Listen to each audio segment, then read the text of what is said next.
और ये निम्को बाजार का आइडिया कैसे आया आप? कराची इसकी बेस है। कोविड के दौरान हमने इस पर वर्किंग स्टार्ट की थी। कोविड है ना, बहुत दफा कोई चीज ब्लेसिंग भी होती है, बहुत सारी डिस्गाइज भी होती है। ऑनलाइन की उसने विंडो ओपन कर दी दुनिया भर के लिए। इंडिया एक बड़ी मार्केट है, तो खैर पाकिस्तान की भी बहुत सारी जो कंपनीज हैं वो एक्सपोर्ट भी कर रही हैं। जो बड़ा चैलेंज आपके लिए क्या था? आपका बिजनेस मॉडल क्या है? अल्टीमेट ऑब्जेक्टिव जो हमारा है वो एक्सपोर्ट को टारगेट है। नए जो स्टार्टअप्स हैं उनको क्या गाइड मशवरा देंगे? बुनियादी असूल है कि एक जगह पाँव जमा लो पहले अपना, फिर अगली जगह पाँव उठाओ। बिजनेस के अंदर कसम कोई चीज नहीं होती है, कोई ख्याली दुनिया में ना रहे। हम मेमन है, यहाँ हमें सिखाया जाता है कि भाई पैसा कमाना मुश्किल नहीं है, संभालना मुश्किल है। ऑनलाइन का मसला ये है, फीलिंग टच नहीं होता। खुदा बाहर निकला चूहा, ऐसा भी बिल्कुल ऐसा ही होता। कस्टमर एक बहुत इसकी साइंस समझना वो बहुत जरूरी है। वो ऐसा ही है कि अंजे को कंगी बेच दो। तो अब जायज मुनाफा और वर्किंग कैपिटल का बड़ा कम डिस्टेंस हो गया है। बिल्कुल। आपका वर्किंग कैपिटल बढ़ता जा रहा है, लेकिन बहुत दफा आपको अच्छे जम मिल जाते हैं मार्केट के अंदर, तो वो पुराने गम को है ना वो मरहम लगा ही देते हैं। हमारे यहाँ जनरली कोई हजम नहीं करता या अपनी स्किल्स दूसरों को ट्रांसफर नहीं करता। आपको समंदर में रहना है तो आपको लहरों का भी अंदाजा होना चाहिए। बिल्कुल।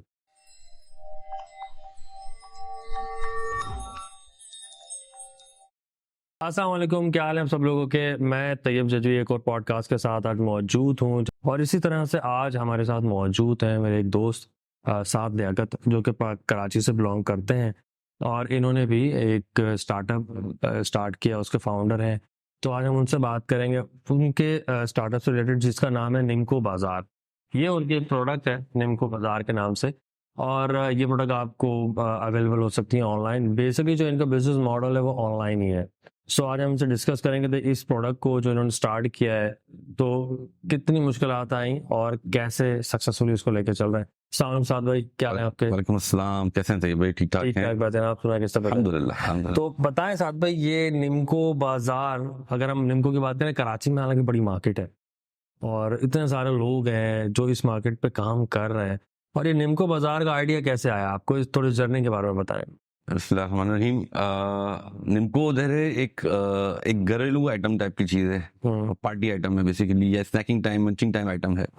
असल में इसका आइडिया इस तरह फ्लोट हुआ कि हम अपने दूसरे कारोबार सिलसिले में हमारा पाकिस्तान के दूसरे शहरों में जाने का बहुत ज़्यादा रुझान होता है, या घूमने फिरने के लिए जाने का रुझान होता है, या इत्तेफाक होता है बेसिकली, इसको आप इस तरह कह लें।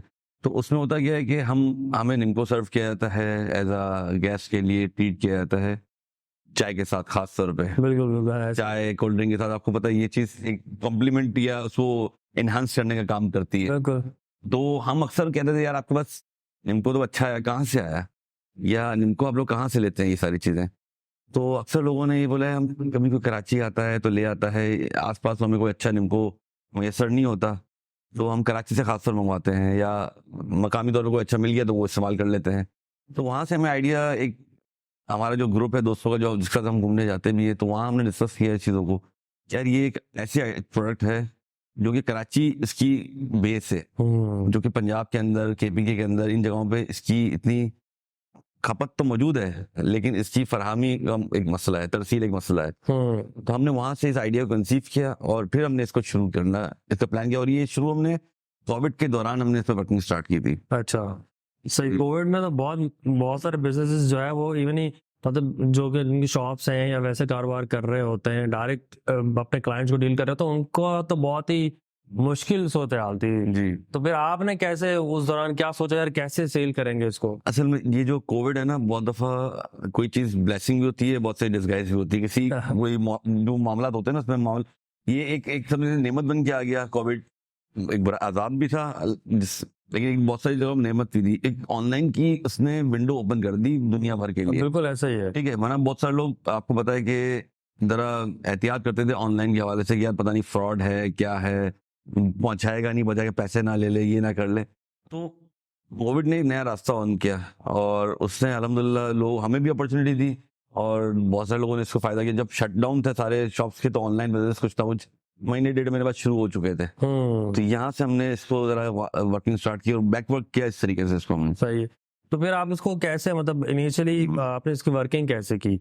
मतलब खुद बना रहे हैं या क्या, किस तरह? अच्छा, इसको वर्किंग हमने इस तरह की कि हमने मार्केट में जो वेंडर्स बनाते हैं या करते हैं प्रोडक्शन, हम उनसे करवाते हैं, लेकिन हमारी अपनी पैकिंग के अंदर और अपने प्रोडक्ट के नाम के साथ, और हाँ। हमारे अपने कुछ हमने इनको बताया हुआ कि जरा इस तरह ख्याल रखें चीज़ों सही है। का, तो उस तरह हम पैकिंग उसको प्रोडक्शन करवा रहे हैं। आपने जरा 3 साल का आपका एक्सपीरियंस है ये निम्को का, मतलब आपने स्टार्ट किया, बंद किया, फिर स्टार्ट किया, तो एक कोई भी बच्चा, ये कोई भी स्टार्टअप का फाउंडर कोई ऐसी प्रोडक्ट बेस जो इस तरह की प्रोडक्ट जो हम कंज्यूम करते हैं, खाते हैं, उसको स्टार्ट करने के लिए कोई भी आपके माइंड में 5 चीज़ें हैं जो अपने माइंड में रखे, पाकिस्तानी लोकल मार्केट को के चैलेंजेस को माइंड में रखे, यार ये 5 चैलेंजेस हैं, ये आपको ध्यान में रखना है, वो क्या है जो आपने फेस किया? जो ये नाम निम्को बाजार है, बेसिकली हमारा बुनियादी ये था कि हम एक सारे प्लेटफॉर्म जो बड़े बड़े ब्रांड्स हैं लोकली, उसको हम एक प्लेटफॉर्म पे लेके आए और उनको हम पूरे पाकिस्तान में उसकी सप्लाई को चला सकें। लेकिन ज़ाहिर है जब हम मुख्तलिफ लोगों के पास गए तो ज़ाहिर है वो कहते हैं मार्जिन, ज़ाहिर नफ़ा भी करना है ना, दोस्ती घास, घोड़ा घास से दोस्ती कर लेगा तो खाएगा क्या, तो ज़ाहिर घास भी चाहिए था हमें, दोस्ती भी नहीं करनी थी उस घास से। तो उन्होंने बहुत दफ़ा हमें कहते हैं ना शट अप कॉल, यार हमें टाइम नहीं है, आप जाओ यहाँ से, आपको लेना है तो ये ले लो जो हमारे रेट पे, बाकी जो अपना अपना आपने रखना है भेजते हैं। तो ये बड़ा कॉपरेशन एक बड़ा चैलेंज है मार्केट के अंदर। हमारे जनरली कोई हजम नहीं करता या अपनी स्किल्स दूसरों को ट्रांसफर नहीं करता, हाँ, ये एक बड़ा चैलेंज है। दूसरा सबसे बड़ा जो चैलेंज था, हमें मार्केटिंग चैलेंज था एक, कि कस्टमर को किस तरह हम कन्विंस कर सकें या उनको किस तरह अपना प्रोडक्ट पहुंचाएं।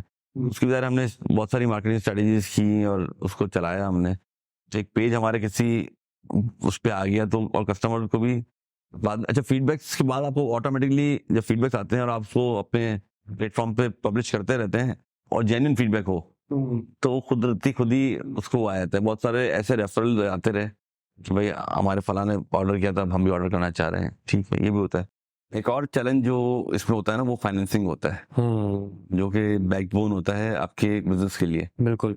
तो वो एक चैलेंज हमने ज़्यादा इनिशियल जब स्टार्ट कर रहे थे उस वक्त हमारे पास कैपिटल कम था, तो उसकी ज़रा और आपकी कहते बाउंड्रीज बन जाती है, आपकी बाउंड्रीज बन जाती है, इसी के अंदर हमने प्ले करना है। लेकिन ज़रा उसके बाद हमने जब उसको राइंड अप कर दिया, दोबारा स्टार्ट किया, तो हमने उस बाउंड्री को थोड़ा सा स्ट्रेच कर दिया। लेकिन ज़रा आपको पता है कि उसकी क्या कहते हैं, प्राइसिंग बहुत चेंज हो गई, तो उसके हिसाब से हमें इसको सेट करना पड़ रहा था। और लास्ट टाइम हमारी पैकेजिंग से हमने इम्प्रूव किया, लास्ट टाइम प्रॉब्लम हमने चेंज कर दिया, अपने पैक पूरी हम लोगों ने अपनी ब्रांडिंग की पैकेजिंग की हमने, तो वो भी एक आपका वो था। दूसरा मसला जो एक और मसला आता है आपकी ओवरऑल सप्लाई चेन, चाहे वो प्रोडक्शन से रिलेटेड सप्लाई हो या आपकी पैकेजिंग से रिलेटेड हो या आपकी ट्रांसपोर्टेशन से रिलेटेड हो, इन तमाम चैलेंजेस को आपको ओवरकम करना होता है विद पैसेज ऑफ टाइम, या उसको कंसिडर रखना होता है अपने कोई भी स्टार्टअप, किसी भी प्रोडक्ट का स्टार्टअप हो, आपकी ओवरऑल सप्लाई चेन को आपने मद्देनजर रखना है। अगर वो कहीं भी लूप हो रहा है उसका, तो उसने कहीं ना कहीं आपको हिट देना है। बिल्कुल। और वो बहुत दफा आपको एक हिट होती है कि बाजार नजर नहीं आ रही होती, बाजार आपको इसका एहसास नहीं हो रहा होता कि यार ये, लेकिन वो कैंसरस होती है, वो एक ऐसा नासुर बन जाता है बाद में अगर आपने उसको टाइम पे ओवरकम नहीं किया। और एक जो सबसे बुनियादी चीज है किसी भी बिजनेस को चलाने के लिए, वो है कस्टमर सेटिस्फेक्शन। कस्टमर आपसे मुतमईन नहीं है, आप लाख काम कर लो, वो आपको ऐसा हिट करेगी या कर सकती है जो कि लॉन्ग टर्म में आपके बहुत बड़े बड़े बिजनेसेस हैं और वो डिसॉल्व हो चुके हैं, अब उनका वजूद कोई नहीं है। और इससे बाद एक और चीज, आपको समंदर में रहना है तो आपको लहरों का भी अंदाजा होना चाहिए। बिल्कुल। इनोवेशन एक बड़ी इंपॉर्टेंट है, मार्केट को देखते हुए कि मार्केट क्या कह रही है, मार्केट की एक चीज की डिमांड है, उसको भी आप कंसिडर करें। अगर आप उसमें नहीं चले या आपने अपने आप को अपग्रेड नहीं किया अकॉर्डिंगली, ये ओवरऑल स्टार्टअप के लिए ये है या ओवरऑल बिजनेस के लिए ये खुलिया है या लॉजिक है कि आपको वक्त के साथ चलना है।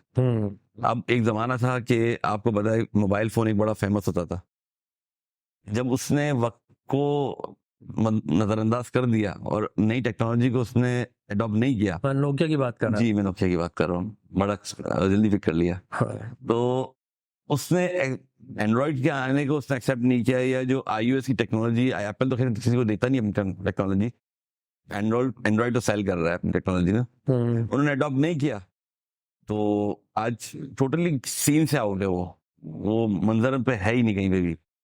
उसने हालांकि बहुत सारे तजुर्बे किए, माइक्रोसॉफ्ट फोन बनाया, ये बनाया, उससे 10 काम किए उसने, लेकिन वो अपनी लीड नहीं ले सका जो सैमसंग ने ले ली या दूसरे एंड्रॉइड ब्रांड्स ने ले ली। तो इस चीज को भी ज़ाहिर है आपको मार्केट के नए तौर तरीकों को भी देखना पड़ता है। बिल्कुल बिल्कुल ऐसे ही।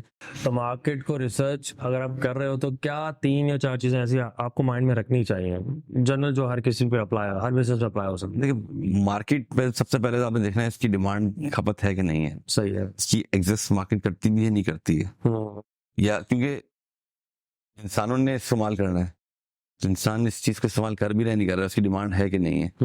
दूसरी बात एक जो है आपकी मार्केटिंग जो रिसर्च के हवाले से, कि आप सोर्सिंग कैसी कर रहे हैं, आपकी यूनिकनेस क्या है। सही है। आप प्रोडक्ट की यूनिकनेस क्या है, उसकी सोर्सिंग कहाँ से कर रहे हैं, वो आपको बड़ा ही जरूरी है इस तमाम कार्य खैर को चलाने के लिए, धंधे को चलाने के लिए। धंधा अच्छा दूसरी बात है कि जो ओवरऑल आपको कोई भी काम करना है, मुस्तकिल मिजाजी चाहिए। तो भी आप, ये भी एक चैलेंज है, मुस्तकिल मिजाजी भी चैलेंज है कि अगर आप मुस्तकिल मिजाज नहीं है, शॉर्ट टर्म हिकअप्स के ऊपर आप हिल गए तो आपको वो है। अब अच्छा, हमारे जो फैमिली हिस्ट्री है उसको देखा जाए ना, तो पिछले 4 अशरों से इस सिलसिले को चला रहे हैं, बिजनेस को। और ज़ाहिर ऐसा नहीं है कि पहले आज जिस स्टेज पे हम मौजूद हैं वो पहले दिन से इसी स्टेज पे थे। अगर हम अपने फादर की हिस्ट्री को थोड़ा सा देखें तो उन्होंने बहुत सारे ऐसे काम किए जो कि जिसको हम आज ऑड जॉब्स, ऑड बिजनेसेस, जैसे कि अखबार डालना, सप्लाई का काम करना, रक्षा चलाना, तो उसके बाद एक बिजनेस को सेटअप किया हिस्सा। तो आज हम 40-45 सालों के अंदर किसी अल्लाह ने एक मकाम में पहुंचाया हमें। मुस्तकिल मिजाजी बहुत जरूरी है, ईमानदारी और दयानतदारी बहुत जरूरी है। बिल्कुल। ये तमाम बिजनेस के लिए उसूल, बिजनेस के धंधे के उसूल बदलते नहीं है, तरीके बदल जाते हैं। आप उसूल को, बुनियाद को पकड़ के रखें और फिर आप चलते रहे। अब बिल्डिंग बनाते हैं ना हम लोग, तो सबसे पहले फाउंडेशन को देखते हैं, फाउंडेशन कैसी है। फाउंडेशन अच्छी है ना, तो उसके ऊपर आप, या जो इंजीनियर होता है, आर्किटेक्ट होता है, वो देखता है कि बिल्डिंग कितनी बड़ी ऊपर लेके जानी है मैंने, उसकी बुनियाद उसी के हिसाब से डालता है। सही है। अगर वो बुनियाद 10 मंजिला की डाल रहा है और बनानी से 20 मंजिला है, तो उससे तो तूफान मचा देना है। फिर बिल्कुल, कोई भी हल्का सा कोई भी मामला उस बिल्डिंग को ठेर कर सकता है। इसी तरीके से बिजनेस का भी बुनियादी उसूल है, ईमानदारी, दयानतदारी, मुस्तकिल मिजाजी, ये कुछ वो है, ऐसे सिलसिले हैं जो उसको आप चलाना है। सही क्या। अच्छा, मुझे बताएंगे कराची के नौजवान जो स्टार्टअप या कोई भी चीज प्रोडक्ट लाना चाहता है, बिजनेस करना चाहता है, उनको क्या एडवाइस करेंगे आप कि यार आपने कोई कारोबार अगर करना है, स्टार्ट करना है, तो सबसे पहले वो अपनी पर्सनालिटी के अंदर क्या वर्किंग करेगा? मतलब आपके एज अ बिजनेस वो कहते हैं ना कि अगर आपने कारोबार करना है तो बिजनेस माइंड होना चाहिए। अगर बिजनेस माइंड नहीं है तो आप कारोबार भी नहीं कर सकते।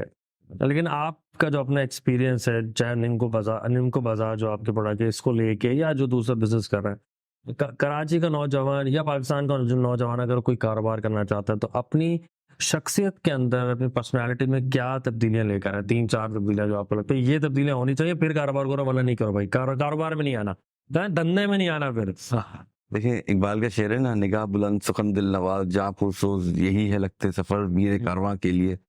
तो बिजनेस में ये बहुत जरूरी है, आपको धीमा भी होना पड़ता है, कंप्रोमाइजिंग भी होना पड़ता है, थोड़ा बहुत हार्श भी होना पड़ता है। पर्सनैलिटी ट्रेड्स जो आप बात कर रहे हैं ना, आपको नरम, जहाँ जरूरत है नरम हो जाए, जहाँ सख्त होना है वहाँ सख्त हो जाए। जरूरी नहीं कि आप एक सर्टेन आप लेवल रख लो कि इस चीज पे काम करना है, इससे काम नहीं करना। हाँ, आपके स्टैंडर्ड होने चाहिए, तो आप चीजों को कॉम्प्रोमाइज ना करें। लेकिन इसकी एग्जांपल आपको ऐसे देता हूँ, 2 कपड़े वाले होते हैं, एक बोलता है मैंने 10 रुपए से नीचे बेचना ही नहीं है, मेरा रेट 10 रुपए है, ठीक है, उस पर बेचूंगा, ये मेरी टर्म है। दूसरा बोलता है कि यार मैंने नफा भी ना हो, नुकसान भी ना हो, ब्रेक इवन भी बेच देना है। तो आप सोचते हो यार बिजनेस कैसे कर रहा है, कमाना तो जरूरी है, लेकिन क्या होता है ये दिन में 2 थान बेचता है, ये 15 थान बेचता है। सही है। इससे नफा है ना, वो बोरा है जो स्थान के साथ लगा हुआ है, उसका जो गत्ता होता है वो बाद में बेचता है तो वो उस पर नफा कमाता है। सही है। अब उसने 2 बेचे ऐसे 15 बेचे, जब बाद में वो उसको 15-20 रुपए में एक्स्ट्रा बेच देगा वो, तो उसने वहां से नफा कमा लिया या, लेकिन इससे बिजनेस साइकिल को, अपने सेल को बढ़ाया, सेल को रोका नहीं। कस्टमर आ रहा है, कस्टमर बोलता है भाई खुश होकर जा रहा है, तो अपने आप को मार्जिन को भी अपने रियलिस्टिक रखें, ताकि ऐसा ना हो कि आपकी चीज खरीदने वाला डिसअपॉइंट हो। ठीक है, ठीक है। मतलब ओवरऑल अगर हम आपका जो प्रोडक्ट है ना उसकी ब्रांडिंग तो अच्छी है, कलर भी आपने अच्छी रखी हुई है, नाम निम्को बाजार रखा हुआ है। अच्छा, आप ये कह रहे आपने इसकी वेबसाइट भी बनाई हुई है? जी, तो वेबसाइट है nimcobazaar.pk के नाम से, आप इसको विजिट भी कर सकते हैं।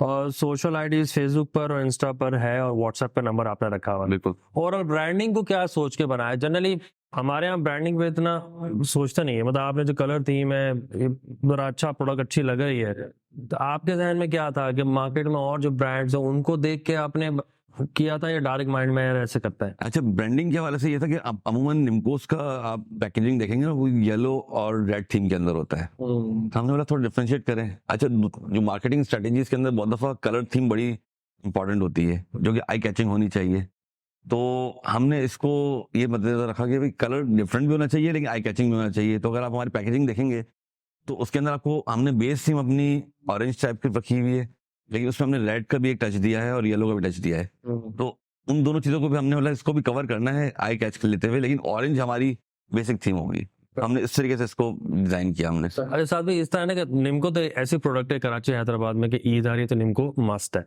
ठीक है, अगर आपके पास घर में मेहमान आ रहे हैं तो निम्को मस्ट है। ठीक है, या कोई भी इवेंट है, पिकनिक पे जा रहे हैं, निम्को मस्ट है। तो ये तो ऐसी प्रोडक्ट है, और मार्केट में ज्यादातर ऑन ग्राउंड शॉप्स लोगों ने बनाई हुई है, और उसी से उनकी सेल ज्यादा होती है, या घर के पास। ऑनलाइन का जो कॉन्सेप्ट है, जैसे आपने कोरोना का सोचा कि कोरोना में करता है, ज़ाहिर है कोरोना में हर चीज ऑनलाइन ही चली गई थी, तो स्पेसिफिकली ऑनलाइन को कंटिन्यू ही कर रहे हैं, लेकिन ऑनलाइन का स्ट्रेटेजी क्या बनाई थी यार, कैसे सेल करेंगे? तो सोचा क्योंकि ऑनलाइन ही जाना है, ऑन ग्राउंड का क्यों नहीं सोचा? असल में ऑन ग्राउंड दैट मेन हमारा स्टेशन कराची है, और ऑनलाइन के लिए हमारा जो मेन टारगेट ऑडियंस था वो था कि हम पंजाब में जेपीके की मार्केट को मेन टारगेट करें, बलूचिस्तान के या इंटीरियर सिंध के।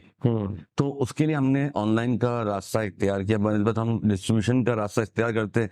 अच्छा, दूसरा एक मसला एक और होता है कि आपको ऑनलाइन के जो ऑन ग्राउंड करने के लिए आपको आउटलेट्स ऑन करने पड़ते हैं, तो उसकी एक बड़ी खतीर इन्वेस्टमेंट भी दरकार होती है। बिल्कुल। तो ज़ाहिर है वो भी एक सब्जेक्ट होता है कि आप कितनी इन्वेस्टमेंट लगा सकते हैं। तो अभी मुझे बताएं कि वैसे तो हम बचपन से निम्को खा रहे हैं यहाँ पे कराची में, तो ये ओरिजिन कहाँ का है ये स्नैक? असल में ये तोहफा भी हमें पार्टीशन का एक तरीके से है। अमूमन ये प्रोडक्ट हमारे गुजरात रीजन में या मुंबई वाली साइड पे, इंडिया में ये वहाँ पे इसका इस्तेमाल ज्यादा था। जब ये माइग्रेट करके लोग आए हैं तो ज्यादा, आपको पता है कराची बेस्ड और हैदराबाद वगैरह यहाँ का बेस्ड है, तो यहीं पे इसलिए इसकी पजीराई और इसकी ज्यादा हुई है। जब ये उन्होंने वहाँ के माइग्रेट लोगों ने आके बनाना शुरू किया इसको, तो उन्होंने इसको प्रचार ज्यादा किया। हालांकि ये दुनिया भर में बहुत सारी जगहों में मौजूद बनता है, लेकिन हमारे यहाँ इसका थोड़ा सा स्पाइसेस का भी एक मसला होता है, और जो हमारे यहाँ आ रही हैं सिंध के अंदर से आती हैं, तो वो इसका टेस्ट डिफरेंट है, तो वो भी एक फैक्टर है बहुत बड़ा। तो पता है इंडिया में जो है वो मार्केट बड़ी है, इसका मतलब है वहाँ इंडिया की। और लेकिन ये कि हमारे यहाँ जैसे निम्को में हम मिक्स भी करते हैं, 5-6 आइटम मिक्स करते हैं, फिर अलग अलग भी सेपरेट जो है हम उसको सेल करते हैं। तो इंडिया में भी इसी तरह है कि वो सेपरेट भी सेल होता है, मिक्स भी होता है, या फिर ये सिर्फ कराची में ये कोई फार्मूला बन गया है इस तरह? नहीं, इंडिया एक बहुत बड़ी मार्केट है पहली बात, और वहाँ पे भी ज़ाहिर मुख्तलिफ वैरायटी से अंदर निम्को बन रहा है, और उसी फार्मूले या उसी मेथड पे हमारे यहाँ भी सेल हो रहा है।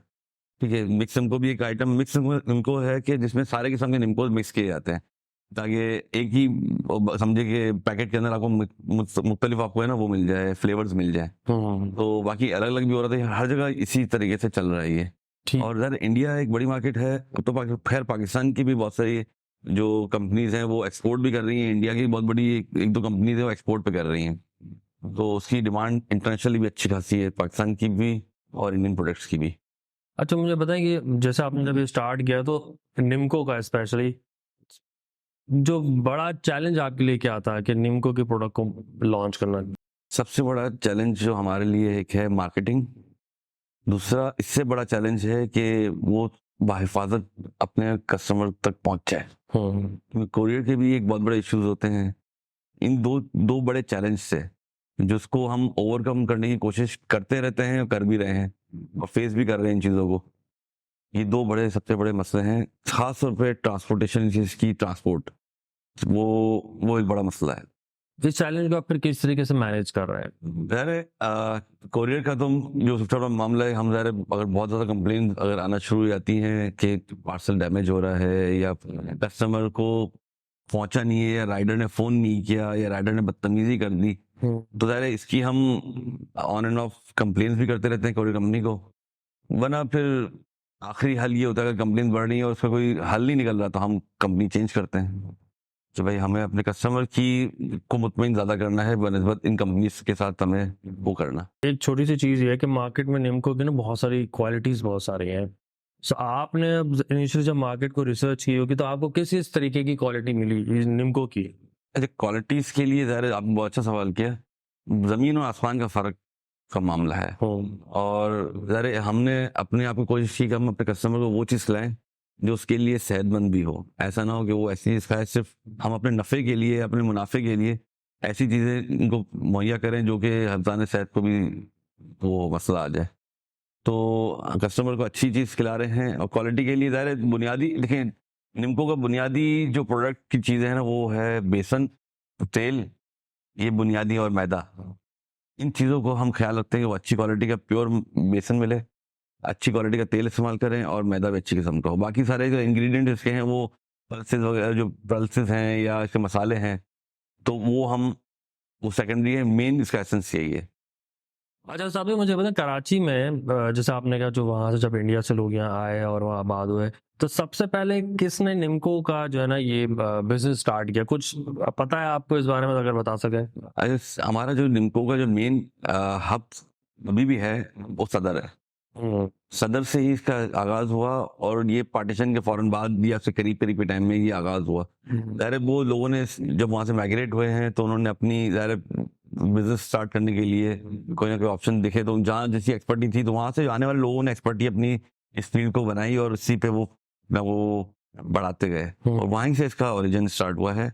मतलब इसको आप 75 साल के 77 साल जो पाकिस्तान की तारीख है, इतनी ही तारीख पाकिस्तान की निम्को के अंदर है। निम्को नहीं ऐसा ही है, नहीं ऐसे ही हमें बहुत सारे ऐसे प्रोडक्ट नजर आते हैं, जैसे रबड़ी है या कचौरी हमें नजर आती है, और या अगर लाहौर में चले जाएं तो लाहौर में भी मिठाइयाँ कुछ ऐसी चने हैं अब हाँ वो पाया चना होंगी। बिल्कुल वो इंडिया से आया और उन्होंने फिर वो एक प्रोडक्ट बनाई जो कि जैसे आपने कहा उनको जो आता था बनाना घर की प्रोडक्ट, फिर वो आज बड़ा बिजनेस बन गया है।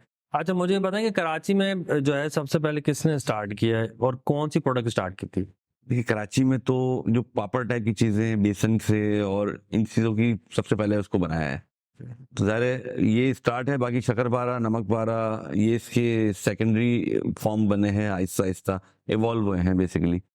तो ज़ाहिर एक बंदा, हर बंदा है ना वो जिद्दत लाना चाहता है कि अपने कारोबार के अंदर जिद्दत लाए। इस वक्त मोटा जो कमोबेश 35 से 40 आइटम ऐसे हैं, प्रोडक्ट ऐसे हैं जो कि निम्को की फील्ड के अंदर आते हैं। उसमें चिप्स भी शामिल हैं, जो आलू के चिप्स हैं, फिंगर चिप्स हैं, अच्छा उसमें फ्लेवर्स हैं तो वो मुख्तलिफ हैं। वो साथ साथ तकरीबन 40 प्रोडक्ट्स हैं इसके अंदर, इस फील्ड के 40 प्रोडक्ट्स हैं। तो अभी आपके पास कितनी प्रोडक्ट्स हैं इसमें? हमारे पास तकरीबन 35 प्रोडक्ट्स हमारे पास भी इन मेन्यू हैं हमारे। निम्को की 35 प्रोडक्ट्स हैं, मतलब फिर तो आपको प्रोडक्ट्स को आइडेंटिफाई करना भी बड़ा एक मुश्किल, मेरे ख्याल से चैलेंजिंग होता है। अगर हम उसको टैगिंग करते हैं, टैगिंग करके रखते हैं कि हमें पता होगा इस शेल्फ में यही रखा हुआ है चीज, शेल्फिंग हमने की है तो उसको अकॉर्डिंगली शेल्फ किया हुआ है। तो अभी जैसे आपने आपका बिजनेस मॉडल क्या है फिलहाल, मतलब आप ऑनलाइन ही कर रहे हैं, तो कौन सी प्रोडक्ट आपकी ज्यादा जो है वो ऑडियंस को पसंद आ रही है? अच्छा, जो हमारे टारगेट है ना वो डायरेक्ट ऑनलाइन एक बुनियादी प्लेटफॉर्म है, इसको हम यूज कर रहे हैं, लेकिन ज़ाहिर अल्टीमेट ऑब्जेक्टिव जो हमारा है वो एक्सपोर्ट को टारगेट है। अच्छा, कि गोइंग फॉरवर्ड हम जो पाकिस्तान से बाहर पाकिस्तानी रहते हैं या इंडियंस रहते हैं या ऐसे साउथ एशियंस रहते हैं जो कि इन चीज़ों से मानूस हैं, बिल्कुल, तो उनको हम वहाँ पे भी मुहैया करें। लेकिन ज़ाहिर है आपको पता है लाइसेंसिंग वगैरह ओवरसीज के लिए और दूसरे ममालिक की, मिडिल ईस्ट है या यूरोप साइड है, उनकी अपनी लाइसेंसिंग वो होती हैं, बोर्ड होते हैं, उससे अप्रूवल सिलसिला है। जो वक्त के साथ हम उसको पूरा करेंगे, और टारगेट यही है कि हम उसको एक्सपोर्ट की तरफ लेके जाएं। एक्सपोर्ट की तरफ लेके जाए, तो इंशाल्लाह आप कामयाब हों और एक्सपोर्ट भी करें। तो आप इसको मुझे बताएं कि निम्को की जो प्रोडक्ट है, इसकी क्वालिटी को मेंटेन करने के लिए, जैसे आपने कहा बेसन और इस तरह की चीज़ें जो प्रोडक्ट्स हैं वो इस्तेमाल होती हैं, तो आप किस तरीके से अपनी क्वालिटी को मेंटेन कर रहे हैं और क्लाइंट जो आपके कस्टमर्स हैं उनका क्या रिएक्शन आ रहा है मतलब क्वालिटी को लेकर? अच्छा, क्वालिटी के लिए हम ये करते हैं कि हमारी जब प्रोडक्शन चल रही होती है तो हम पैकिंग से पहले उसकी एक टेस्टिंग होती है कि भाई प्रॉपर जो टेस्ट हम चाह रहे हैं या वही मिल गया है, वो बना है नहीं बना है। और इससे पहले जो जो फर्स्ट स्टैंड जो चेकिंग है कि रॉ मटेरियल हमारे पास जो हमारे किचन में पहुंच रहा है वो एज पर स्टैंडर्ड है कि नहीं है, जो हमें दरकार है वो है, तो फिर प्रोडक्शन स्टार्ट की जाती है। तो उन चीज़ों को पहले हम चेक करते हैं कि भाई मजीद कोई गलती है तो हम उस चीज़ों को पहले ही रोक लेते हैं अपने स्टैंड में। पर इस बात ये कि कस्टमर हमें कंप्लेन करे, हम उसको फर्स्ट हैंड अपने एंड में रोक लेते हैं कि भाई वो कंप्लेन की नौबत ही ना आए। अच्छा, साथ में मुझे ये बताएं कि आपकी इतनी सारी प्रोडक्ट्स हैं माशाल्लाह से, कौन से ऐसे प्रोडक्ट जो सबसे ज़्यादा चल रही है, जो आपके कस्टमर्स को बहुत पसंद आ रही है? कस्टमर्स को चटपटी चीज़ें पहली बात है बहुत पसंद आती है, सही है। और चटपटी चीज़ों में हमारे पास जो नाचोस है हमारा, वो चटपटा है। निम्कोस की मिक्स निम्को की चीज़ें हैं, वो कस्टमर के लिए बहुत फेवरेट होती हैं और उनको बहुत शौक से खाते हैं। बेसिक जो चीज़ें हैं वो कस्टमर, और इनको बहुत ज़्यादा इनको रिस्पांस मिलता है। और बहुत दफ़ा ऐसा होता है कस्टमर एक बार मंगवाता है, बार बार भी, वो कहते हैं ना एक बार आजमाइश बार बार फरमाइश। तो फरमाइशें भी माशाल्लाह बहुत होती है कि भाई इस बार तो आपने ये ट्राई कर लिया, अब नेक्स्ट टाइम ये तो करें ही करें, बना चीज़ भी आप हमेशा हमें ट्राई करेंगे इस बार। चिप्स हैं, इसमें हमारे पास ब्लैक पेपर चिप्स हैं, ज़्यादा चलता है, बहुत ज़्यादा इन डिमांड होता है, या फिंगर चिप्स स्पाइसी सही इन डिमांड आइटम्स हैं। ज़्यादा इन डिमांड आइटम। जी। अच्छा, मुझे ये बताएं साथ में, जैसे मुझे मालूम है आपने कोविड में शुरू किया, कोविड को 3 साल हो चुका है। जो हमारी आप डिस्कशन भी हुई थी, आपने बताया कि पहले आपने स्टार्ट किया, बड़ा अच्छा आपको जो है ना स्टार्ट मिला, फिर आपको एक सेटबैक हुआ, आपने रोक दिया इसको, फिर दोबारा स्टार्ट किया। वो जो सेटबैक था उसके बारे में बताएंगे, उसको कैसे आपने जो है वो ओवरकम किया? क्योंकि हमारे बहुत से लोग देख रहे होंगे, यंगस्टर्स जो स्टार्टअप्स फाउंडर्स हैं, कुछ ना कुछ प्रोडक्ट बनाते हैं, आते हैं, उनको ये ज़रा इंस्पायर कर सके आपकी स्टोरी कि यार एक बड़ा चैलेंज आया, सेटबैक आया, फिर उससे निकले, स्पेशली पाकिस्तान की मार्केट में। और यहाँ अगर आप एक दफ़ा कोई सेटबैक आया, आप फेल हुए, तो वापस उठने का दिल भी नहीं करता। तो इतनी मुश्किल में फिर निकले, तो वो थोड़ा सा जर्नी बताएगा। जो हमने कोविड में प्लान किया था इसको बेसिकली, तो उस दौरान हम वर्किंग कर रहे थे, लेकिन ज़ाहिर है हमारा प्राइमरी बिजनेस वो भी जब स्टार्ट हुआ था सब एक साथ स्टार्ट हो गया। हमारा प्राइमरी बिजनेस रियल एस्टेट का है, कंस्ट्रक्शन का है। वो वर्क काम स्टार्ट हुआ तो उस पर भी ध्यान दे रहे थे, साथ साथ जो हिकअप्स आ रहे थे काम के अंदर, तो उस वजह से कुछ हमारे कस्टमर्स नाराज़ होना शुरू होने की हमें लग रहा था हो जाएंगे, डिलीवरी टाइम डिले हो रहे थे हमारे। तो हमने इसको टेम्परेरी स्टॉप किया कि भाई बज़बत हम कस्टमर को कोई चीज़ अफेक्ट कर दे हमारा ब्रांड नेम खराब हो जाए, इससे बेहतर है फिलहाल टेम्परेरी इसको हम स्टॉप कर देते हैं। और ज़ाहिर है बहुत सारी चीज़ें ऐसी होती हैं कि आपके जो ऑपरेशंस होते हैं, वो चलाने वाली टीम भी अगर आपको डिस्टर्ब उससे कर दे तो आपको काम खराब होता है। तो हमने अपनी प्रायोरिटी रखी कि हमारा कस्टमर जो बन गया है, बेस बना था, वो हमसे नाराज ना हो। उनकी नाराजगी को हम अफोर्ड नहीं कर सकते, तो इसलिए हमने उनसे माजरत के लिए भी हम फिलहाल ऑपरेशन क्लोज कर रहे हैं। जैसे ही हम ऑपरेशन स्टार्ट करेंगे हम आपको आप आगाह कर देंगे। तो ऑपरेशन हमने स्टार्ट किया, लेकिन पहले सिर्फ हम सोशल मीडिया के प्लेटफॉर्म पे हम काम कर रहे थे। फिर ज़ाहिर है हमने नए तरीके से अपनी वेबसाइट भी डेवलप की इस बाद में हमने, और अपने जो सॉफ्टवेयर वगैरह हैं उसको भी प्रॉपर्ली अपडेट किया कि भाई हमारे वो चीज़ों को मीट कर सकें। ठीक, ज़ाहिर है आप बिजनेस करते रहे हैं, थोड़ा सा आइडिया दें बच्चों को भी, नए लोगों को भी थोड़ा सा अंदाज़ा हो कि आप एक बिजनेस कर रहे थे, फिर आपने एक नया बिजनेस स्टार्ट किया, उस बिजनेस को एज एन उसका ऑपरेशन या उससे रिलेटेड चीज़ों को आप मैनेज नहीं कर पा रहे, तो आपको बिजनेस क्लोज करना पड़ा। सर, इस बिजनेस की वजह से आप पहले वाले बिजनेस पर भी आपका इफेक्ट आ रहा होगा, ऐसा ना? जी जी।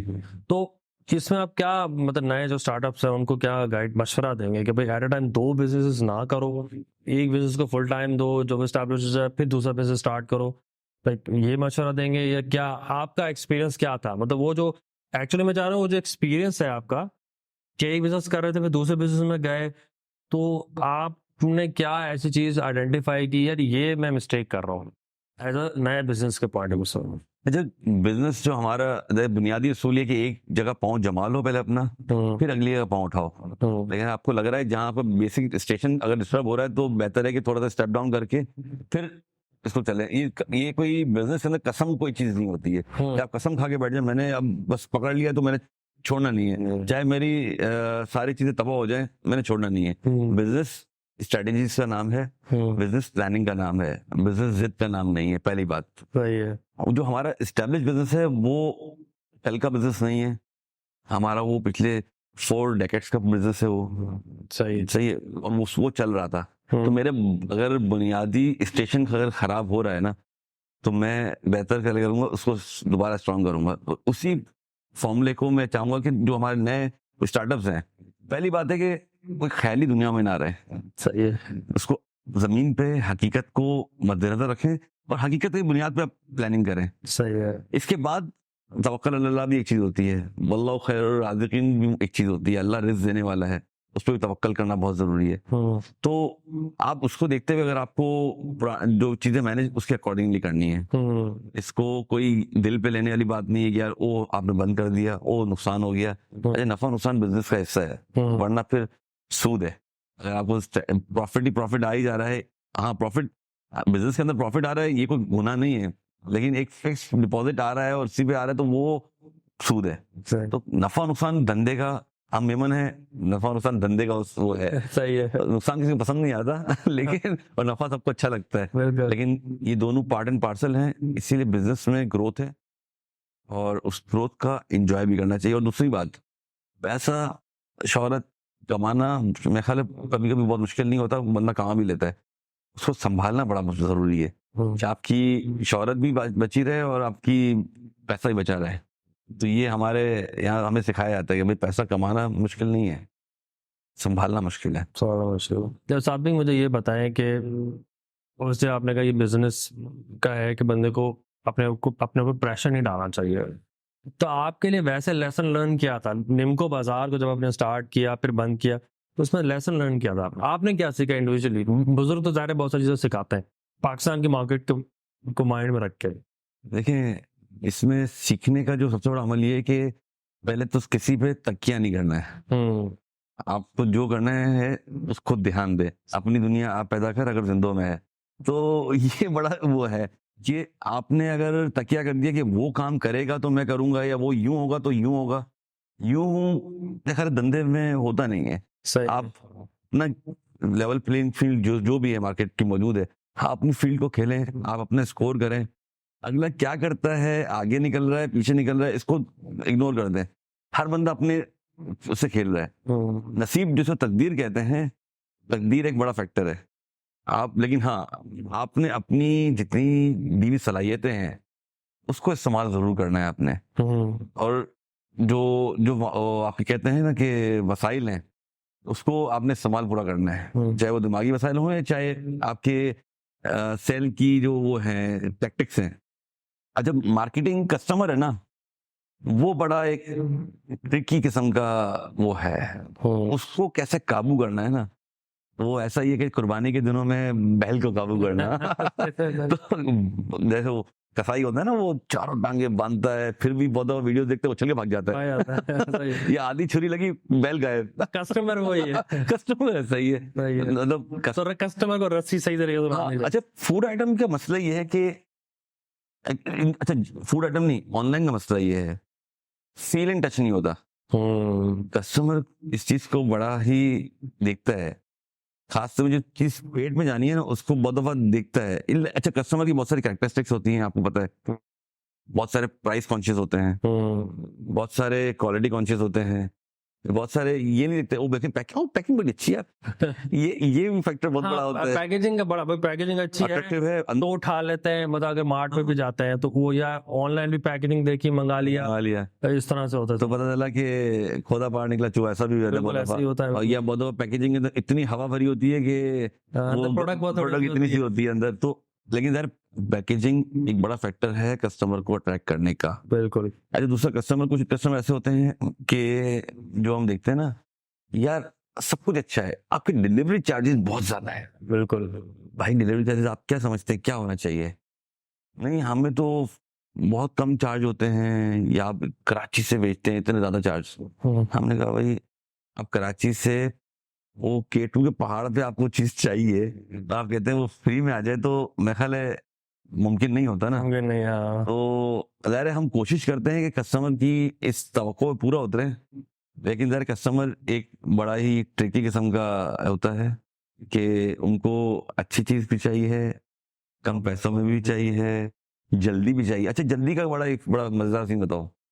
आज कस्टमर ने ऑर्डर दिया, हमको बोलते हैं, हम डायरेक्ट कराची से भेजते हैं ना, तो हमें कुछ वक्त दरकार होता है।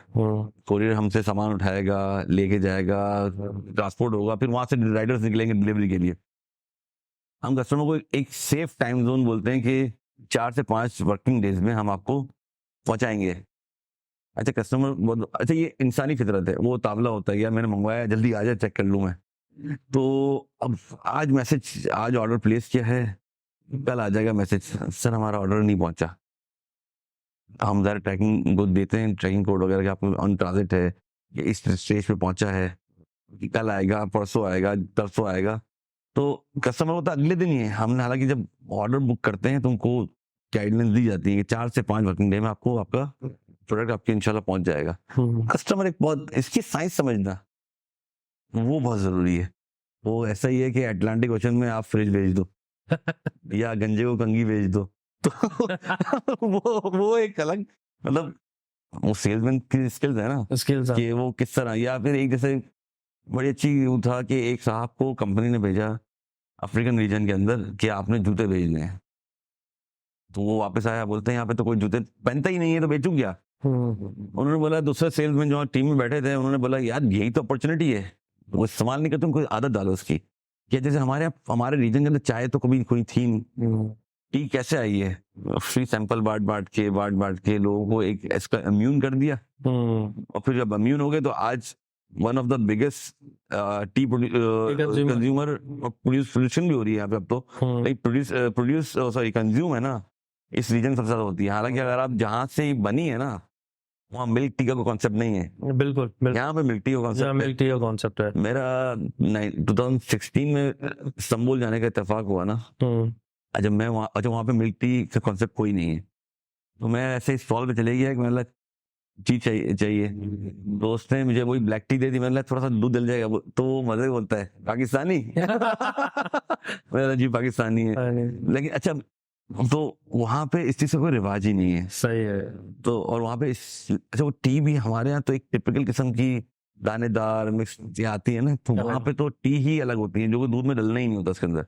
सही है। तो हर रीजन का अलग अलग टेस्ट होता है, तो यही हमारे निम्को का आइटम भी है। सही है। निम्को, हमारा नाम निम्को है तो बेसिकली स्नैक्स है। हाँ, ये पार्टी टाइम का आइटम है। बिल्कुल। ये हम पिकनिक पे जाते हैं या बाय रोड लॉन्ग ड्राइव पे निकल गए, कराची से चले और हमें जाना है टूर पे, तो ये गाड़ी में एक बड़ा अच्छा कॉम्प्लीमेंट होता है कि खाना नहीं खाना रास्ते में हमने, तो ये हम चटर पटर चलती रहे हमारी, चलती रहे, बिल्कुल। ये चटर पटर का आइटम है। सही है। यहाँ पे निम्को नाम है इसका, बाहर ये स्नैक्स के नाम से ही ज्यादा जाना जाता है। तो इसलिए ओरिजिन मेकिंग ट्रीटमेंट यहाँ थोड़ा मुख्तलिफ है इसका वहाँ के मुकाबले में। अच्छा, वहाँ पे वैरायटी थोड़ी सी लिमिटेड होती है, वहाँ ज्यादा फोकस आलू के ऊपर ज्यादा है। अच्छा, वहाँ चिप्स ज्यादा उसकी वो है बनस्बत बेसन की बनी हुई चीजें या आपके फ्लावर की दूसरी चीजें, उसके मुकाबले में वहाँ पे चिप्स पे ज्यादा जोर होता है। ये हमारे रीजन की है, ये पैदावार है। सही सही। नहीं, हमारे पास क्योंकि जो है वो एग्रीकल्चर लैंड भी ज्यादा है और अलग अलग किस्म की चीजें हम प्रोड्यूस भी करते हैं। अगर जैसे बेसन है, बेसन चने से बनता है, फिर चना अलग भी बनता है, फिर उससे बेसन ग्राइंड करके बेसन हो गया, और इससे मल्टीपल प्रोडक्ट्स बन रही होती हैं।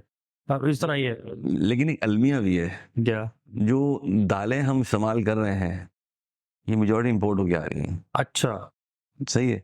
ये लोकल तो किसी वो नहीं है, प्रोडक्शन नहीं है। तो हमारे लोकल दालें हम प्रोड्यूस नहीं कर रहे हैं? करते हैं लेकिन वो बड़ी महदूद है। वो मतलब लोकल मार्केट पूरी जो आपकी होम कंजम्पशन है उसको वो पूरी नहीं होती है। तो हम मेजॉरिटी दालें, चना, ये सब हम इंपोर्ट करते हैं। मुख्तलिफ दालें हैं हमारे से अंदर, जैसे आपका मूंग की दाल है, मसूर की दाल है, चना है, चने की दाल है। तो ये सारी मेजॉरिटी इंपोर्टेड आइटम्स हैं हमारे पास, जो मुख्तलिफ ममालिक से हम मंगवाते हैं, जो हमारे मुल्क इंपोर्ट कर रहा है। इम्पोर्ट कर रहा तो इसको भी इसकी आपकी कीमत बहुत ज्यादा पड़ जाती है, बढ़ जाती है।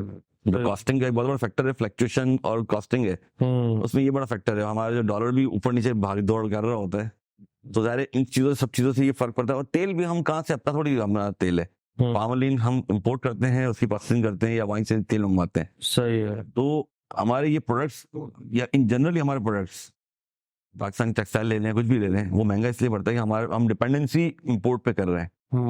यहाँ से भेजते आलू हैं, तो वहां से हम महंगी चीजें लेते हैं। सही। तो वो हमारी कॉस्ट को बड़ा फैक्टर कर रहा है। अच्छा, एक छोटी मजेदार बात, जब हमने 2020 के इसमें स्टार्ट किया था, एंड ऑफ 2020 में, तो हमारा पर केजी है ना, जो प्राइस होती थी 500, मैं ख्याल है, नॉट रॉन्ग ना, 560-65 रुपए थी पर केजी। आज वो डबल हो चुकी है, आज हमारी रिटेल प्राइस 1050 रुपए है। तो अब इसमें बहुत बड़ा फैक्टर अब इसका तेल है, जो बड़े मजे से लेता है। हम कोई इसको इस्तेमाल रीयूज ना करें, साफ रखें तेल को, लेकिन तेल की कंजम्पशन एक बहुत ज्यादा होती है इसके अंदर, जो महंगा आइटम है। अब तेल का जो पाउच था ना, अगर घरेलू सर्फिंग का अंदाजा है इस बात का, जो खवातीन हमारे घरों में बनाती है ना, घर का, कि वो 150, 200, 250 रुपए तक हमारा 1 किलो का तेल मिलता था कुकिंग ऑयल। आज वो मेरे ख्याल है 450-500 रुपए का से ऊपर ही चले गया होगा अब तो। हमारे जो महंगाई की जो शरह है, और पिछले 6-8 महीने साल में जो महंगाई का जो तूफान हमारे पूरे माशरे पे आया है, उसने तो अच्छे की कमर तोड़ के रख दी है उसने। आपके घरेलू खर्चे, आप अपने बिजली के बिल देख लें, गैस, हमारे इसमें गैस बड़ी वो है। हाँ, ये तो ज़रा गैस है, फिर ऑयल आपका इसमें कंज्यूम हो रहा है, फिर आप कह रहे हैं दालें भी बाहर से इंपोर्ट हो रही हैं जिससे बेसन बन रहा है, तो ऑटोमेटिकली आपके जो 80 या 90% जो प्रोडक्ट है उसको बनने में इम्पोर्टेड प्रोडक्ट का जो है वो अमल दखल जाता है, उससे प्राइस भी आपकी ज्यादा बढ़ जाती होगी। इन जनरल ये सिर्फ हम फेस नहीं कर रहे, इस बिजनेस का हर बंदा फेस कर रहा है इसको। सही है कि भाई आपको प्राइस कंट्रोल करना एक टास्क है। इसमें आप बिजनेस कर रहे हैं तो आप कुछ एक जायज मुनाफा भी अपना उसमें रखने की कोशिश करते हैं। तो अब जायज मुनाफा और वर्किंग कैपिटल का बड़ा कम डिस्टेंस हो गया है। बिल्कुल, आपका वर्किंग कैपिटल बढ़ता जा रहा है, क्योंकि आपने अपना दुकान चलानी है, अपना ठिया चलाना है, तो अड्डे को चलाने के लिए भी आपको माल रखना है, ये भी है। कस्टमर जब आएगा तो आप उसको सर्विस दे सकें, ताकि ऐसा ना हो कि यार सर अभी हम आउट ऑफ स्टॉक है। बिल्कुल, तो कोशिश हम करते हैं कि चीजों को आउट ऑफ स्टॉक ना होने दें। सही है, उस चीज को भी हमें आपको मेंटेन रखना है। हाँ, ये तो है। तो आप अब जैसे आप तो ज्यादा ऑनलाइन कर रहे हैं, तो ऑनलाइन में आप मार्केटिंग पे भी इन्वेस्ट करते होंगे, तो जाहिर जब डॉलर बढ़ रहा है, तो जब फेसबुक पे या जितने भी सोशल प्लेटफॉर्म्स हैं उन पर जब आप इसकी मार्केटिंग कर रहे हैं, ऐड चला रहे हैं, तो कॉस्ट वो भी इंक्रीज हो रही है। बिल्कुल हो रही है। तो मंथली कॉस्ट अगर आप निकालते हैं तो वो इक्वलेंट टू वो आपकी किसी दुकान जो हम रेंट पे लेते हैं उसके बराबर आ जाता है या नहीं? नहीं, यूं तो सर उसके अपने ही एक्सपेंसेस हैं दुकान के, लेकिन हमारी जो इन्वेस्टमेंट है वो जो एक्सपेंसेस हैं वो बढ़ जाते हैं हमारे। मिसाल तौर पे अभी तो खैर डॉलर थोड़ा सा बेहतर हुआ है, तो कुछ ये कम से कम रुका हुआ है, बेहतर नहीं रुका हुआ है, किसी आगे बढ़ने से नीचे भी नहीं आ रहा, आगे भी नहीं जा रहा। तो एक हम कॉस्टिंग की लाइन बना सक रहे हैं। सही है। लेकिन जो पिछले दिनों डॉलर का हाल था, 300, 350, 350 करीब आप पहुंच जाता था। आपकी तो यही बात कर रहा हूँ, वर्किंग कैपिटल आपका बहुत बढ़ जाता है। चीजें महंगाई अपनी जगह मौजूद है, लेकिन आपकी मिसाल तौर पे जो काम हम 10 रुपए में करते थे, अब वही काम करना है अगर हमने, तो 25 रुपए लगाने पड़ेंगे हमें काम करने के लिए। जरा फिर अब बिजनेसमैन है तो ROI का भी नजर होती है बिजनेसमैन की, यार मेरी रिटर्न ऑन इन्वेस्टमेंट क्या आ रही है। वो अपनी जगह पे खरीदी तो होती तो बड़ा अच्छा होता, वो उससे भी नीचे जा रही है कि भाई अब। लेकिन ये कि ज़ाहिर है जो भी कोई बिजनेस चला रहा होता है, वो मैंने आपसे पहले बात की कि नफा और नुकसान बिजनेस का हिस्सा है। बिजनेस जब चला रहा होता है कोई बंदा, तो वो कहता है आज का दिन खराब है, चलो बिस्मिल्लाह, अल्लाह मालिक है, कल अच्छी हो जाएगी। लेकिन बहुत दफा आपको अच्छे जम मिल जाते हैं मार्केट के अंदर, तो वो पुराने गम को है ना, वो मरहम लगा ही देते हैं। तो बस बहुत बड़ा मरहम है। नहीं, बिल्कुल है। तो ये सिलसिला है। अच्छा, मुझे बताया, आप कह रहे थे आप फ्यूचर में आपने सोचा हुआ है कि इसको आप एक्सपोर्ट भी करेंगे, तो एक्सपोर्ट करने के लिए आपकी मार्केट आपके ज़हन में क्या इंडिया है? क्योंकि इंडिया में भी ये स्नैक्स बहुत यूज होते हैं नींबू के। इंडिया की मार्केट को अपने माइंड में रखेंगे या UAE की मार्केट को आप माइंड में रखेंगे? क्योंकि पूरे UAE में भी, सऊदी अरब UAE में भी एशियन बहुत है, तो उनकी कंजम्पशन इस प्रोडक्ट की बहुत ज्यादा है। आपके माइंड में क्या है? देखिए, इंडिया तो हमारे लिए ममनू है ना, अच्छा। हराम है, बैन है। पाकिस्तान की गवर्नमेंट की पॉलिसी है कि इंडिया में हम ना वहाँ से कोई चीज़ मंगवा सकते हैं ना वहाँ पे भेज सकते हैं। तो ये जो लाहौर का जो बॉर्डर है तो वहां से कोई ट्रेड नहीं हो रही, बिल्कुल भी नहीं हो रही? लेकिन जनरली तो होती नहीं है, लेकिन अगर कोई चीज़ स्मगल हो रही है तो उसका कोई अंदाजा नहीं है हमें। सही है। लेकिन हम तो ऑफिशियल चैनल की बात करेंगे और हम ऐसे किसी मोड को इस्तेमाल नहीं करेंगे अपने बिजनेस के लिए जो हमारे लिए बाई से तकलीफ बन जाए। तो जो जहाँ ऑफिशियल रियासत हमें इजाजत देगी उस पर हम काम करेंगे। सही है। अगर हमें इसकी इजाजत नहीं मिलेगी तो हम उसको नहीं करेंगे, क्योंकि हम अपनी एक किसी ऐसी चीज के लिए हम अपने बिजनेस पर ऑन रिस्क नहीं कर सकते। बिल्कुल ठीक है। लेकिन फॉर इंस्टेंस अगर मैं बात करूँ कि इंडिया की मार्केट आपको मिल जाती है, गवर्नमेंट ओपन कर देती है, तो फिर आप किस तरह तो देखेंगे उसको कि यार इंडिया की मार्केट अगर मिलती है तो फिर कितना फायदा होगा और किस तरीके से ग्रो कर सकता है? देखिए, इंडिया की मार्केट एक बड़ी मार्केट है फॉर श्योर, और वहाँ पे बड़े बड़े ब्रांड्स काम कर भी रहे हैं और उनकी सप्लाई बड़ी अच्छी है। लेकिन ज़ाहिर मार्केट लोगों की है ना, तो ज़ाहिर एक बड़ा अपॉर्चुनिटी है। 1.5 अरब लोगों की मार्केट है, बिल्कुल और उसमें कहीं ना कहीं वैक्यूम मिल जाएगा। जैसे हमें विद इन पाकिस्तान जो 25 करोड़ की आबादी है वहाँ वैक्यूम मिला हुआ है। अगर बिल्कुल तो बिल्कुल 1.5 अरब में वैक्यूम आप समझ लीजिए उसका आप 1,000 गुना ऊपर वाली बात हो गई। तो वो ज़ाहिर वैक्यूम तो मिलेगा वहाँ पे हमें, और अपॉर्चुनिटी मिल सकती है, बशर्ते कि उसको अगर हमें रास्ता ओपन मिलेगा तो काम करेंगे। सही है। लेकिन ज़ाहिर चैलेंजेस उसके अपने मौजूद हैं, क्योंकि इंटरनेशनली इस वक्त चावल है मिसाल तौर पे, सही है। हमारे एक्सपोर्टर चावल को भी उनको मसला हो रहा है, क्योंकि चावल की कॉस्ट लोकल मार्केट ज्यादा है इंटरनेशनल मार्केट में मुकाबले में। अच्छा। इंडिया का चावल सस्ता मिल जाता है, बहुत सारे बासमती हो गया जैसे चावल हैं सस्ते मिल जाते हैं, तो लोग इंडिया की तरफ रुख करते हैं। हाँ, ये होता है कभी कभी कि वहाँ बैन हो गया है एक्सपोर्ट का, तो यहाँ को थोड़ी चांदनी मिल जाती है, लेकिन यहाँ की कॉस्टिंग थोड़ी ज्यादा बढ़ती है, क्योंकि यहाँ बिजली गैस सब महंगा है, महंगा है। ऑपरेशन कॉस्ट यहाँ बहुत महंगी है। वहाँ सब्सिडाइज बहुत सारी चीजें मिल जाती है। हमारी माशी हालत आपको बताइए क्या है। अच्छा, हाँ मैं समझ गया। आप ये कहना चाहेंगे अगर मिसाल तौर पर वहाँ पे हमें एक्सपोर्ट करें भी तो हमारी प्रोडक्ट की प्राइस ज्यादा होगी निम्को की, उनकी वैसे ऑटोमेटिकली कम प्राइस होगी, तो वो बड़ा चैलेंजिंग होगा किसी भी पाकिस्तानी निम्को की प्रोडक्ट के लिए कि वहाँ पे अपनी उस मार्केट में अपनी जगह बना सके। वो भी है। दूसरा ये की तरह कोई भी मुल्क है ना, उसकी पहली तरजीह होती है कि अपने लोकल प्रोडक्ट को प्रमोट करे। और इंडिया जैसा मुल्क है ना, उसने अपने आप को बड़ा स्ट्रांग किया है, अब वो गाड़ी भी अपनी खुद बना रहा है, सब कुछ खुद कर रहा है, तो वो इन चीजों को मेरे ख्याल है जल्दी पसीरा ही नहीं देगा। और ज़ाहिर हम प्रोडक्शन यहाँ से करके वहाँ भेजेंगे तो उनके पास अगर दालें सस्ती है तो वहाँ वो क्यों हमसे लेंगे। हाँ बिल्कुल। हाँ, लेकिन ज़ाहिर आपको फिर ये काम करने के लिए आपको वहीं प्रोडक्शन करनी पड़ेगी। हाँ इंडिया में करनी पड़ेगी प्रोडक्शन। यहाँ से भेजना एक, क्योंकि उनकी अपनी पॉलिसी, जैसे उन्होंने गाड़ियों के लिए बनाई थी पॉलिसी कि आपने इतने सर्टेन टाइम के अंदर आपने अपना सारी मैन्युफैक्चरिंग, सिर्फ असेंबलिंग नहीं मैन्युफैक्चरिंग भी यहाँ शुरू करनी है। सही है। बहुत सारी कंपनी ने अपना पूरा सेटअप वहाँ लगा दिया, बड़ी कंपनियां वहाँ काम कर रही हैं, बड़े बड़े कंपनी के हेडक्वार्टर वहाँ बन चुके हैं। तो वो एक वो वहाँ पे करना एक अलग गेम है, और वो कोई मतलब वो T20 गेम नहीं है, पूरा आपको टेस्ट मैच खेलना पड़ेगा वहाँ पे करने का। ये भी हाँ वही है कि अगर आप अपने निम्को की जो हमारा टेस्ट है और वहाँ के टेस्ट में अगर डिफरेंस भी आता है और वहाँ जाते भी हैं आप निम्को की प्रोडक्ट को लेके, तो वहाँ पर इन्वेस्टमेंट भी करनी पड़ेगी, बड़ी इन्वेस्टमेंट होगी, फिर वो मार्केट भी बढ़ेगी और उसी तरह फायदा ज़ाहिर होगा। अच्छा, मुझे ये बताएं कि हमारे जो अभी निम्को हमारे यहाँ जो बनता है और जो इंडिया में बन रहा है, उन दोनों के टेस्ट में डिफरेंस है? या आप तो इंडिया भी विजिट कर चुके हैं? नहीं, मैं नहीं, भाई है। अच्छा, भाई गए थे, तो वो वैसे मतलब टेस्ट में फर्क है या सेम यही मिसाल है, यही सब कुछ है? नहीं सर, रेसिपी तो ऑलमोस्ट सेम होती है, लेकिन डायरेक्ट कुकिंग है ना, कोई वो नहीं, एक आर्ट है कुकिंग। सही है। एक मसाला मैं आप मुझे दे दें और एक मसाला आप खुद अपने पास ले लें, हम दोनों सेम मसालों के ऊपर और सेम रेसिपी के ऊपर भी कर लें तो टेस्ट में थोड़ा बहुत फर्क निकाल लेंगे, फर्क आएगा। तो इसलिए कुकिंग कोई वो नहीं है कि एक आर्ट है। तो मसाला उसका बड़ा फैक्टर होता है, हर बंदे की अपनी एक वो होती है, टेस्ट होता है, ऐसा तरीका होता है, तो उस हिसाब से बनाता है। तो लेकिन कमोबेश चीजें तकरीबन ऐसी ही होती हैं, 19-20 के फर्क के साथ। सही। आप ज्यादा दुबई में रहे ना? मैं अबू धाबी रहा हूँ। अबू धाबी दुबई रहे, तो वहाँ अगर मिसाल अगर यूएई की मार्केट को अगर हम टच करते हैं निम्को बाजार के पॉइंट ऑफ व्यू से, आप रहे वहाँ कितनी कंजम्पशन है, अगर आप उस मार्केट को टारगेट करेंगे मुझे वहाँ एक्सपोर्ट करना है, तो आपको क्या लगता है कि वो मार्केट कितना आपको फायदा देगी, कितनी आसानी होगी एज अ पाकिस्तानी आपके लिए? देखिए, मिडिल ईस्ट के अंदर साउथ एशियन की बहुत बड़ी तादाद है।